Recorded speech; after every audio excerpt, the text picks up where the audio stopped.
नमस्कार दोस्तों, welcome to Byju's government exam prep channel. दोस्तों, आज हम लोग डिस्कस करेंगे डेली करंट अफेयर में 21 मई 2021 के न्यूज़पेपर में से, जो कि आगामी exam CHSL, combined graduate level, NTPC, intelligence bureau, CPOSI and other state services like UPPSC, Jharkhand, Bihar, Rajasthan, MP, Chhattisgarh के साथ साथ बैंकिंग करंट अफेयर के लिए यह लाभदायक सिद्ध होगी। तो आइए एक एक करके डिस्कस करते हैं। आज के नेशनल अफेयर्स में पहली खबर है, today INS Rajput, the countries first destroyer ship will be relieved from the navy.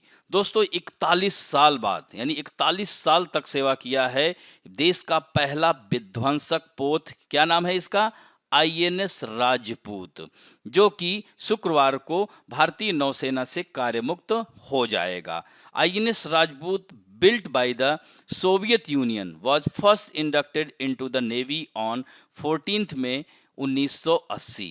तो दोस्तों, तब यह जॉर्जिया में भारत के राजदूत IK गुजराल ने कैप्टन गुलाब मोहन लाल हीरानंदानी के साथ इसे शामिल किया था, जो इसके पहले कमांडिंग ऑफिसर थे। तो कब इसे ज्वाइन किया गया था, 1980 में।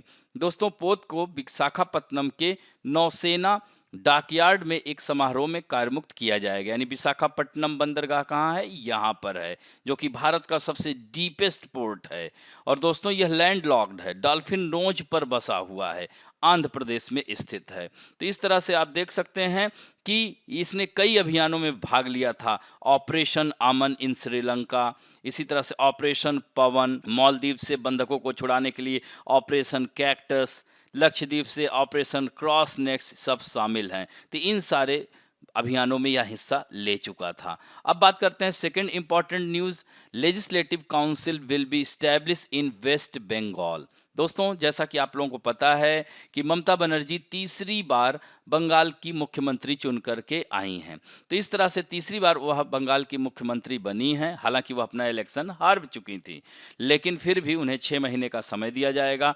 तो बंगाल में 5 दशक के बाद एक बार फिर से विधान परिषद के गठन की बात चल रही है। तो विधान परिषद क्या होता है, देखिए, जैसे दोस्तों, केंद्र में लोकसभा और राज्यसभा होता है। जैसे राज्यसभा को अपर हाउस कहा जाता है, लोकसभा को लोअर हाउस कहा जाता है, उसी तरह से राज्यों में विधानसभा और विधान परिषद होती है। यानी आर्टिकल 169 के तहत विधान परिषद यानी लेजिस्लेटिव काउंसिल का जो है बनाया भी जा सकता है और उत्साधन भी किया जा सकता है।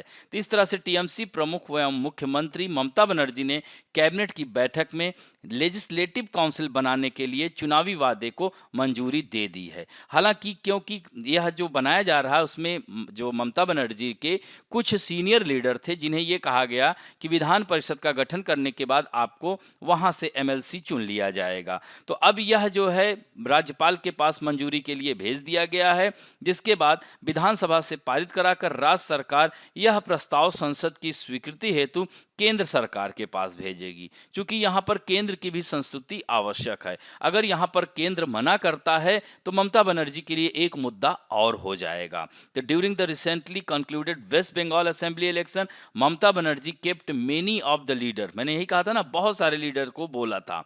अब बात करते हैं तो पश्चिम बंगाल में फिलहाल 294 सदस्यीय विधानसभा, यानी वहाँ MLA कितने हैं, उसको मेंबर ऑफ लेजिस्लेटिव असेंबली कहते हैं, और राज्य विधान परिषद को MLC कहते हैं, मेंबर ऑफ लेजिस्लेटिव काउंसिल कहा जाता है। तो आज़ादी के बाद 1952 में बंगाल में विधानसभा और विधान परिषद दोनों की व्यवस्था थी। तब उस समय 51 सदस्यों वाली विधान परिषद का गठन 5 जून 1952 में किया गया था, और उस समय विधानसभा के सदस्यों की संख्या 240 थी, जिसमें एंग्लो इंडियन कम्युनिटी के 2 सदस्य को मनोनीत किया जाता था। तो 21 मार्च 1969 को विधान परिषद को वहां खत्म कर दिया गया। अब दोस्तों, फिर से इसको लाने की बात की जा रही है। इस तरह से दोनों सदनों में पारित होना आवश्यक है। संसद के दोनों सदनों में विधान परिषद के गठन का प्रस्ताव बहुमत से पारित होना जरूरी होता है। अगर यहाँ पर केंद्र यहाँ मना करेगी, तब जो है उस राज्य की मुख्यमंत्री ममता बनर्जी के लिए एक मुद्दा मिल जाएगा। इस तरह से वर्तमान में अगर बात किया जाए तो currently there are legislative council in Andhra Pradesh, Karnataka, Telangana, Maharashtra, Bihar and Uttar Pradesh. और दोस्तों जम्मू कश्मीर में भी था, लेकिन वह भंग कर दिया गया। क्यों? क्योंकि वह केंद्र शासित प्रदेश के रूप में बदल गया, लद्दाख और जम्मू कश्मीर। तो यह ध्यान रखेंगे। इसे उच्च सदन पहले भी बता दिया मैंने, तो यह पॉइंट महत्वपूर्ण है, ध्यान रखेंगे। अब बढ़ते हैं इंटरनेशनल अफेयर्स में। China successfully launches new ocean observation satellite Haiyang 2D। याद रखेंगे, चीन ने एक सभी मौसम में 24 घंटे गतिशील महासागर पर्यावरण निगरानी प्रणाली जो है बनाने के अपने प्रयास के तहत एक नए महासागर निगरानी उपग्रह को कक्षा में सफलतापूर्वक भेजा, जो कि समुद्री आपदाओं, यानी यह जो क्या करेगा, समुद्री आपदाओं को जो है प्रारंभिक चेतावनी प्रदान करेगा, यानी वार्निंग ऑन मैरीटाइम डिजास्टर। तो दोस्तों इस उपग्रह को लॉन्ग मार्च 4B रॉकेट द्वारा उत्तर पश्चिमी चीन के जियाक्वान सैटेलाइट लॉन्च सेंटर से हैयांग 2D यानी HY2D भी कह सकते हैं उपग्रह ले जाने के लिए लॉन्च किया गया था। दोस्तों establishment of China national space administration 22 अप्रैल 1993 को स्थापना हुई थी। ये फैक्ट है, इसे ध्यान रखना। इसका हेडक्वार्टर हैडियन जिला में है, बीजिंग में पड़ता है। और नेक्स्ट यहाँ पर जो HY2D है, HY2B एंड HY2C उपग्रहों के साथ एक सभी मौसम और 24 घंटे गतिशील महासागर पर्यावरण निगरानी प्रणाली का निर्माण करेगा। तो इस तरह से आपके क्वेश्चन सीधे बन जाएंगे। हाल ही में किस देश ने यह जो है आपदा, समुद्री आपदा के लिए कौन सा सैटेलाइट लॉन्च किया। तो इस तरह से HY2D को China academy of space technology और कैरियर रॉकेट द्वारा Shanghai academy of space flight technology द्वारा डेवलप किया गया है। और यह प्रक्षेपण लॉन्ग मार्च रॉकेट श्रृंखला का 370वां प्रक्षेपण था, यह भी ध्यान रखेंगे। और चीन के अंतरिक्ष कार्यक्रम के पिछले हफ्ते महत्वपूर्ण प्रगति की जब उसने मंगल ग्रह पर एक अंतरिक्ष यान उतारा था। इसकी खबर मैं बता चुका हूं, जो संयुक्त राज्य अमेरिका के बाद लाल ग्रह पर रोवर रखने वाला दूसरा देश बन गया। इस तरह से नेक्स्ट जो इन्वायरमेंट एंड इकोलॉजी से खबर है, वर्ल्ड लार्जेस्ट आइसबर्ग, क्या नाम इसका दिया गया है, A76 broken off by glacier in Antarctica. दोस्तों अंटार्कटिका के बारे में जानते होंगे, देख रहे हैं व्हाइट व्हाइट दिख रहा है, इसे व्हाइट कॉन्टिनेंट कहा ही जाता है, इसे मूवेबल कॉन्टिनेंट कहा जाता है, गतिशील महाद्वीप कहा जाता है, इसे कॉन्टिनेंट ऑफ रिसर्च लैंड भी कहा जाता है, वैज्ञानिक अनुसंधानों की भूमि कहा जाता है इसे अंटार्कटिक महाद्वीप को। टोटल 7 महाद्वीपों में दोस्तों यह जो है कह सकते हैं कि 5वां सबसे बड़ा महाद्वीप है। तो इस तरह से अंटार्कटिका में ग्लेशियर से टूटकर दुनिया का सबसे बड़ा हिमखंड अलग हो गया है। इसका कुल जो एरिया था 4320 स्क्वायर किलोमीटर और इसकी जो लंबाई थी 170 किलोमीटर एंड इसकी ब्रीथ जो है 25 किलोमीटर। तो वैज्ञानिकों ने इस ग्लेशियर का नाम A76 दिया है, ये ध्यान रखेंगे। और यह हिमखंड अंटार्कटिका में मौजूद ग्लेशियर रोने आइस शेल्फ के पश्चिमी हिस्से से टूटकर वेडेल सागर में गिर गया था। मैप में देखेंगे वेडेल सागर आपको दिखेगा।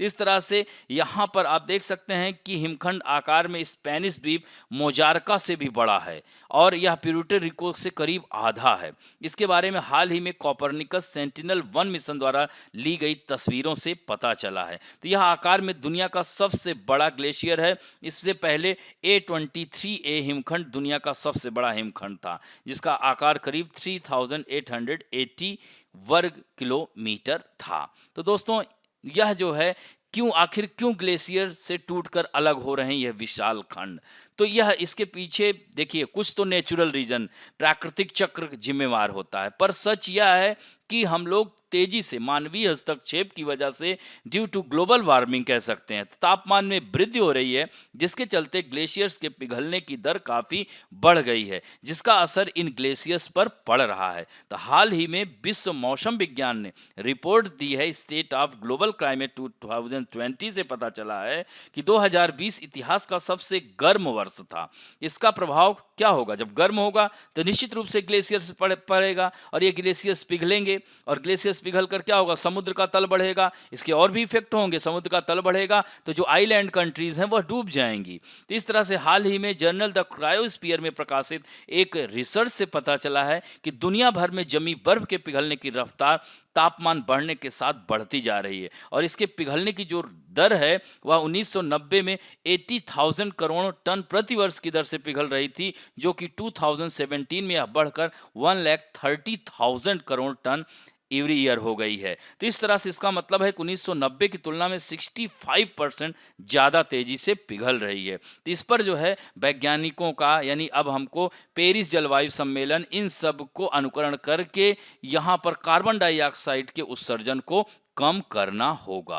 तो दोस्तों, संयुक्त राष्ट्र द्वारा प्रकाशित इमिशन गैप रिपोर्ट 2020 को अगर देखा जाए तो यदि तापमान में हो रही वृद्धि इसी तरह जारी रही तो सदी के अंत तक यह बढ़कर 3.2 डिग्री सेल्सियस के पार चला जाएगा। इस तरह से क्या होगा, अंटार्कटिका और आर्कटिक महाद्वीप दोनों जो है पिघलने लगेंगे। तो यहाँ पर आप देख सकते हैं दक्षिणी गोलार्ध कहाँ तेजी से पिघल रही है, उत्तरी गोलार्ध दोनों, और यहाँ पर दक्षिणी गोलार्ध यानी यह जो है अंटार्कटिका महाद्वीप है। यहाँ पर रिसर्च स्टेशन है अपने भारत के भी, जैसे भारती है, मैत्री है, दक्षिण गंगोत्री है। भारती को भी 2012 में लार्समन की पहाड़ी पर स्थापित किया गया। इसी तरह से उत्तरी गोलार्ध में आर्कटिक में भी भारत का एक है, उसका नाम है हिमाद्री, याद रखना हिमाद्री। तो इस तरह से भारत वर्ल्ड का 11वां ऐसा देश है जिसका नॉर्थ एंड साउथ पोल दोनों पर रिसर्च स्टेशन है। अब बढ़ते हैं दोस्तों वेरियस नेशनल इंटरनेशनल न्यूज़ में। Justice Sanjay Yadav will be the chief justice of Allahabad high court.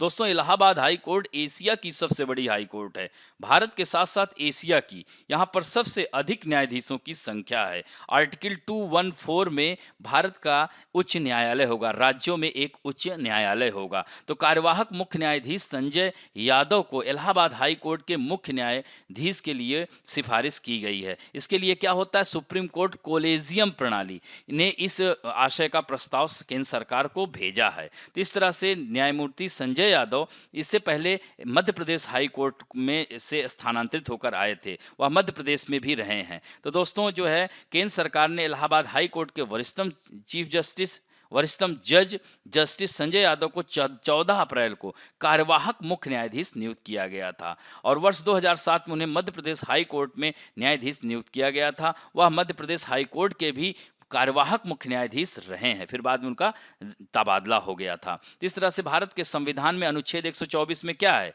Supreme court के न्यायाधीशों की नियुक्ति। अनुच्छेद 217 में क्या है, सर्वोच्च न्यायालय। तो अनुच्छेद 124 और इसी को 214 कर दीजिए, उच्च न्यायालय, यहाँ सुप्रीम कोर्ट है। अनुच्छेद 126 में क्या है, सुप्रीम कोर्ट के न्यायाधीशों की नियुक्ति है। अनुच्छेद 217 में है हाई कोर्ट के न्यायाधीशों की नियुक्ति। तो इस तरह आप देख सकते हैं राष्ट्रपति भेजता है, फिर जो है इसको शपथ दिलाई जाती है। तो कोलेजियम प्रणाली क्या होती है, तो भारत के मुख्य न्यायाधीश और उच्चतम न्यायालय के 4 वरिष्ठ न्यायाधीशों का एक फोरम होता है जो न्यायाधीशों की नियुक्ति या उसका स्थानांतरण की सिफारिश करता है। हालांकि भारतीय संविधान में इसका कोई उल्लेख नहीं है, ये पॉइंट याद रखिएगा। इसीलिए 99th कॉन्स्टिट्यूशनल अमेंडमेंट के तहत नेशनल जुडिशियल अपॉइंटमेंट कमीशन का गठन किया गया था, जिसे बाद में सुप्रीम कोर्ट ने 2015 में अमान्य करार कर दिया था। 99th याद रखिएगा, 99वां संविधान संशोधन, इसके बारे में आपको पहले भी बता चुका हूं। तो इस तरह से एनजेएसी का जो संविधान 2014 में संशोधन करके बनाया गया था, तो उसमें जो है प्रस्ताव में 6 लोग शामिल हुआ करते थे जो न्यायाधीशों के नाम पर अपनी सिफारिश देते, लेकिन उसे सुप्रीम कोर्ट ने निरस्त कर दिया था, ये भी ध्यान रखेंगे। अब बढ़ते हैं दोस्तों बुक एंड अवार्ड में। Suresh Mukund become the first Indian to win the annual world choreography award 2020। दोस्तों, एमी अवार्ड नामांकित भारतीय कोरियोग्राफर सुरेश मुकुंद, इनका नाम याद रखिएगा, 10वां वार्षिक वर्ल्ड कोरियोग्राफी अवार्ड जीता, जो कि यह जीतने वाले पहले भारतीय बन गए हैं। तो इस तरह से सुरेश मुकुंद ने hit American TV reality show world of dance में अपने काम के लिए टीवी रियलिटी शो प्रतियोगिता श्रेणी में इन्होंने यह पुरस्कार जीता है। तो मुकुंद भारतीय डांस द किंग्स के निर्देशक और कोरियोग्राफर हैं, जिन्हें वर्ल्ड ऑफ डांस का 2019 सीजन भी जीता था। तो वर्ल्ड कोरियोग्राफी जो अवार्ड है, जिसे डांस का ऑस्कर कहते हैं, ये ध्यान रखेंगे, इसे हर साल लॉस एंजल्स में, जहां याद रखना यहीं पर ऑस्कर भी दिया जाता है, टेलीविजन, फिल्म, वहीं पर हॉलीवुड भी है, ये भी पॉइंट याद रखेंगे। अब बढ़ते हैं दोस्तों, Bill and Melinda Gates foundation abstract award for scientist 2021 to Jamia research scholar. तो जामिया मिलिया के रिसर्च स्कॉलर को इस बार का bill and Melinda gets abstract award for scientist 2021 मिला है। यह सम्मान उनको अमेरिकन सोसाइटी और federation of European microbiological society संघ द्वारा संयुक्त रूप से वर्ल्ड माइक्रो फोरम 2021 में भाग लेने के लिए दिया गया है। तो यह जम्मू कश्मीर के हैं। यह जो रिसर्चर नुआसी फिरदौस के एब्स्ट्रैक्ट का जो शीर्षक था, जो टाइटल था, occurrence of high risk MCR1 BLANDM and OXA genes in bacterial isolate from Delhi. ठीक है, यह इनका जो है शीर्षक था, टाइटल। वह इस प्रतिष्ठित पुरस्कार को प्राप्त करने वाले दुनिया भर के कुछ आवेदकों में से हैं। तो वह प्रोफेसर काजी मोहम्मद रिजवानुल हक, माइक्रोबायोलॉजी रिसर्च लैब, बायोसाइंस विभाग, प्राकृतिक विज्ञान संकाय यानी जामिया के निर्देशन में PhD में पंजीकृत हैं। कौन? जम्मू के नुआसी फिरदौस, जिन्हें यह अवार्ड मिला है। अब बढ़ते हैं दोस्तों खेल समाचारों में। FIFA under 17 women's world cup to be held in India in October next year. दोस्तों कोरोना की वजह से 2020 में होना था, कैंसिल कर दिया गया। 2021 में भी नहीं हो रहा है, अब यह 2022 में होगा। यह बड़ा टूर्नामेंट 11 से लेकर 30 अक्टूबर के बीच खेला जाएगा। इसी में कुछ पॉइंट और भी याद रखिएगा। फीफा अंडर 17 महिला विश्व कप भारत 2022 और फीफा अंडर 20 महिला विश्व कप कोस्टा रिका 2022 में होगा। इसी तरह से 2023 का महिला फुटबॉल विश्व कप न्यूजीलैंड और ऑस्ट्रेलिया में 20 से 22 अगस्त के बीच में, यानी 20 जुलाई से 20 अगस्त के बीच में खेला जाएगा। यह भी फैक्ट है, याद रखेंगे। अब बढ़ते हैं दोस्तों, Sreejesh appointed as member of FIH athlete committee, यानी फेडरेशन हॉकी जो है संघ, यानी अंतर्राष्ट्रीय हॉकी महासंघ का कार्यकारी बोर्ड की वर्चुअल बैठक के दौरान शीर्ष संस्था की एथलीट समिति का सदस्य चुना गया है। यह भारत के लिए गौरव की बात है। श्रीजेश जो भारतीय टीम की अगुवाई भी कर चुके हैं, उन 4 नए सदस्यों में शामिल हैं जिन्हें कार्यकारी बोर्ड की बैठक में नियुक्त किया गया है। इसके 2 दिन बाद 47वीं FIH कांग्रेस भी ऑनलाइन आयोजित की जाएगी। तो इसमें यह 4 लोग, इन चारों की पिक्चर आप देख सकते हैं। 4 नए सदस्य, श्रीजेश परातू भारत की तरफ से, मरलेना रायाबाचा पोलैंड से, मोहम्मद मियां साउथ अफ्रीका, मैट स्वान ऑस्ट्रेलिया से जुड़ रहे हैं। तो इस तरह से FIH जो है इंटरनेशनल फेडरेशन, जो हॉकी फेडरेशन है, इसका हेडक्वार्टर लुसाने स्विट्जरलैंड में है। 1924 में इसकी स्थापना हुई थी। इसके CEO थियरी वेल हैं और इसके अध्यक्ष हैं डॉक्टर नरेंद्र ध्रुव बत्रा। अब बढ़ते हैं इंपॉर्टेंट डेज में। दोस्तों आज इंटरनेशनल टी डे है, अंतर्राष्ट्रीय चाय दिवस है। तो भारत की पहल पर अब हर वर्ष अंतर्राष्ट्रीय चाय दिवस मनाया जाएगा। इससे पहले भारत, श्रीलंका, नेपाल, वियतनाम, इंडोनेशिया, यह सारे देश मिलकर 2005 से 15 दिसंबर को अंतर्राष्ट्रीय चाय दिवस मनाता रहा है। लेकिन 2015 में भारत की पहल से संयुक्त राष्ट्र संघ से सिफारिश की थी भारत ने कि 21 मई को अंतर्राष्ट्रीय चाय के रूप में घोषित किया जाए, और जिसे संयुक्त राष्ट्र ने 15 दिसंबर 2019 को 21 मई को अंतर्राष्ट्रीय चाय घोषित कर दिया था, चाय दिवस। इस तरह से 2020 से शुरू हुआ जो है यह अंतर्राष्ट्रीय चाय दिवस मनाना। तो याद रखेंगे, चाय कैमेलिया सेनेंसिस पौधे से बनने वाला एक पेय पदार्थ है, ये ध्यान रखेंगे। और यह भारत, कीनिया, श्रीलंका, चीन, सबसे बड़ा उत्पादक देश कौन है? चीन है। तो ये सब महत्वपूर्ण चीन के उत्पादक देश हैं। जैसे ताइवान में उलंग टी पाई जाती है, अपने देश में ग्रीन टी, दार्जिलिंग में ग्रीन टी पाई जाती है। भारत में सबसे ज़्यादा चाय असम में पाई जाती है। 75% जो चाय का उत्पादन असम यानी नॉर्थ ईस्ट स्टेट, सूरमा घाटी, असम की सूरमा वैली फेमस है, ये भी ध्यान रखेंगे। चाय दुनिया का सबसे ज़्यादा पिया जाने वाला पेय पदार्थ है, चाहे ब्लैक टी हो या ग्रीन टी हो या किसी और फ्लेवर का। सभी चाय में antioxidant, anti catechins and polyphenols होते हैं जो हमारे शरीर को सकारात्मक रूप से प्रभावित करते हैं। अब बढ़ते हैं दोस्तों, आज ही राष्ट्रीय एंटी टेररिज्म डे है 21 मई को, यानी इंडिया एंटी टेररिज्म डे जो है 21 मई को हर साल मनाया जाता है। वास्तव में यह उन लोगों को श्रद्धांजलि देने का दिन होता है। It is day to pay tribute to those who lost their life in the terrorist attack and also to honour the sacrifice of thousand of soldiers who fought against terrorism, उसके याद में मनाया जाता है। और दोस्तों, इसकी आधिकारिक घोषणा 21 मई 1991 को भारत के 7वें प्रधानमंत्री राजीव गांधी की हत्या के बाद की गई थी, जो लिबरेशन टाइगर ऑफ तमिलिलम, जिसे लिट्टे कहते हैं, कि एक आतंकवादी अभियान के दौरान तमिलनाडु के श्रीपेरम्बदूर में मारे गए थे। तो राजीव की हत्या के बाद उसमें तत्कालीन वीपी सिंह सरकार द्वारा 21 मई को आतंकवाद विरोधी दिवस के रूप में मनाने का फैसला लिया गया था। अब बढ़ते हैं दोस्तों, let us talk about some important fact. आज हम बात करेंगे विश्व के जल प्रपातों की। यहाँ पे इसको ठीक कर लीजिए, जल प्रपात, याद रखना, जल प्रपात, वाटरफॉल कहते हैं इसको, ध्यान रखेंगे। तो मेजर वाटरफॉल, तो पहाड़ों की जो चट्टानें, जैसे मान के चलिए ये पहाड़ है, ऊपर से पानी गिर रहा है, तो यह जल प्रपात का रूप ले लेता है। बहुत ही सुंदर दृश्य होता है। तो यह चट्टानों से गिरने वाली नदी या नालों या जो है वर्षा का जल जब गिरता है तो वह जल प्रपात का रूप ले लेता है। यदि गिरने वाली पानी की धारा पतली है तो उसे जल प्रपात कहा जाता है, और गिरने वाले पानी का एक बहुत बड़ी धारा के रूप में काफी ऊंचाई से गिरता है, उसे महाजल प्रपात कहते हैं। और वर्ष भर बहने वाले पानी के औसत के आधार पर विश्व का सबसे बड़ा जलप्रपात बायासा जलप्रपात है। यह जायरे में स्थित है, जायरे कांगो नदी है उसी पर स्थित है। दोस्तों, विश्व का सबसे चौड़ा यानी कह सकते हैं वाइडेस्ट वाटरफॉल जो है यह है लाओस का खोने फॉल्स है। यह 10 किलोमीटर इसकी चौड़ाई है। और इसी तरह से न्यूयॉर्क में नियाग्रा जलप्रपात है। जैसे भारत का चित्रकूट जलप्रपात, उसे भारत का नियाग्रा कहते हैं, तो नियाग्रा जलप्रपात इरी और ओंटारियो झील के मध्य स्थित है, और यह कनाडा और अमेरिका दोनों की सीमा पर स्थित है। विश्व का सबसे ऊंचा जलप्रपात वेनेजुएला का साल्टो एंजिल है, 979 मीटर ऊंचा है, जो कि ऑर्निको नदी की सहायक नदी कायरो या कराओ पर स्थित है। इसी तरह से कैलिफोर्निया का रिबन जलप्रपात है, एक ही धारा में गिरने वाला सबसे ऊंचा जलप्रपात है। इसी तरह से तुगेला जलप्रपात दक्षिण अफ्रीका में स्थित है, इसकी ऊंचाई 948 मीटर है। इसी तरह से यासोमाइट जलप्रपात कैलिफोर्निया में स्थित है, 746 मीटर ऊंचा है। इसी तरह से मार्डालस फॉसन जलप्रपात नॉर्वे में स्थित है, इसकी ऊंचाई 705 मीटर है। इसी तरह से विक्टोरिया जलप्रपात अफ्रीका के जाम्बिया और जिम्बाब्वे की सीमा पर जाम्बेजी नदी पर स्थित है। तो ये विश्व के थे।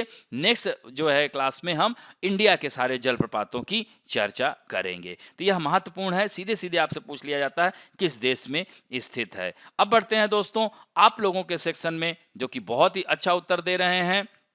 कल एक जो है खबर थी यूनेस्को धरोहर, तो यूनेस्को धरोहर के बारे में उसमें एक शब्द मेरे से स्लिप कर गया, उसके लिए क्षमा चाहता हूं। उसमें संभावित, याद रखिएगा, टेंटेटिव है। यानी हालांकि हमारे देश से 9 स्थानों को भेजा गया था, जिसमें यूनेस्को ने 6 स्थानों को स्वीकार कर लिया है। तो इस तरह से यह टेंटेटिव है, संभावित सूची में शामिल है, इसे ध्यान रखेंगे। 6 बस यहाँ पे संभावित याद रखना, और सभी खबर उसमें ठीक थी, कोई ऐसा बात नहीं है।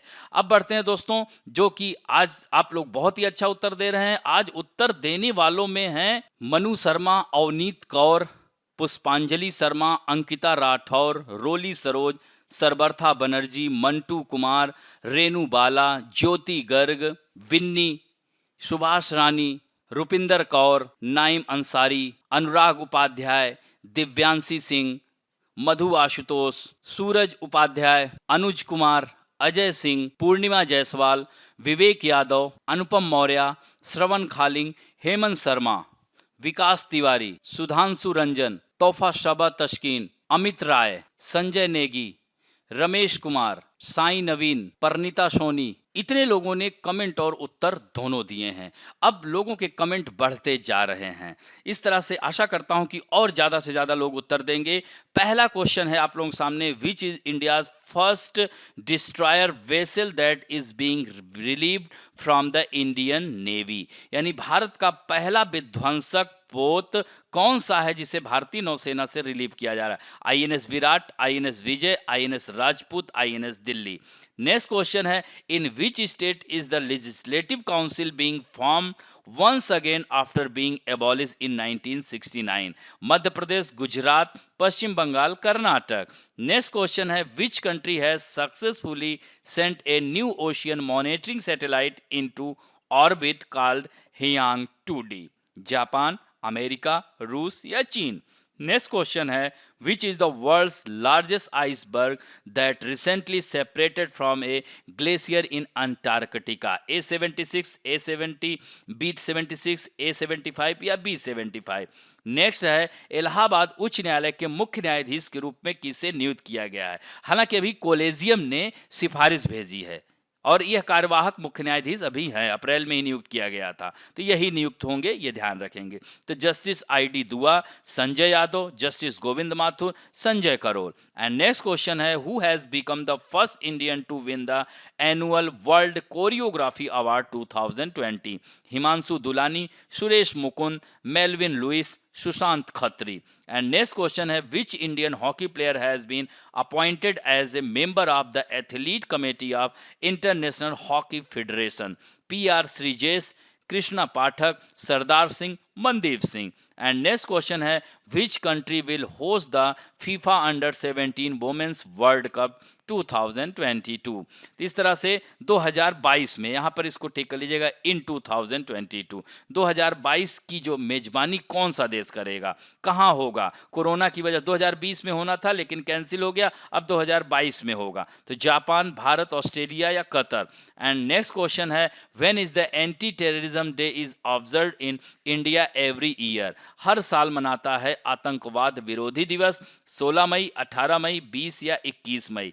एंड लास्ट क्वेश्चन है, which is the highest waterfall in the world? विश्व का सबसे ऊंचा जलप्रपात कौन सा है? नियाग्रा, एंजल, बायोसा या विक्टोरिया? इस तरह से इन 10 प्रश्न के उत्तर दीजिएगा। आशा करता हूं कि आज का भी क्लास आप लोगों को अच्छा लगेगा। दोस्तों अच्छा लगे तो please like, share, subscribe and bell icon दबाना ना भूलें। थैंक यू दोस्तों।